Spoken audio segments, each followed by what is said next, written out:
Il y a eu un échec collectif de la part des États membres dans la prévention des conflits.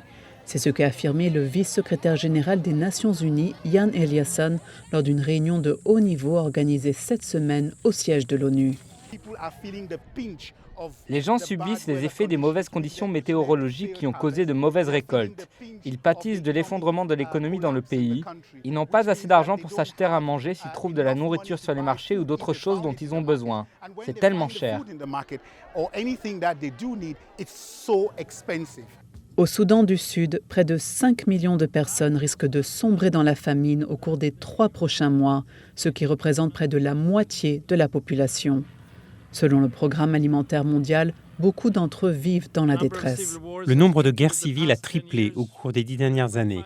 125 millions de personnes ont besoin d'aide humanitaire. Les conflits auxquels nous faisons face aujourd'hui ne sont pas seulement plus sévères, ils sont également plus complexes et plus difficiles à résoudre. Cette semaine, plus de 1000 membres des communautés autochtones du monde entier se sont réunis au siège de l'ONU pour participer à la 15e session de l'instance permanente des peuples autochtones. Parmi eux, Nils Rune, mieux connu sous le nom Slin Craze, un rappeur qui chante dans sa langue maternelle le sami, qui est parlé par seulement 20 000 personnes dans le nord de la Norvège. Il dit qu'il utilise le rap pour attirer l'attention sur sa communauté.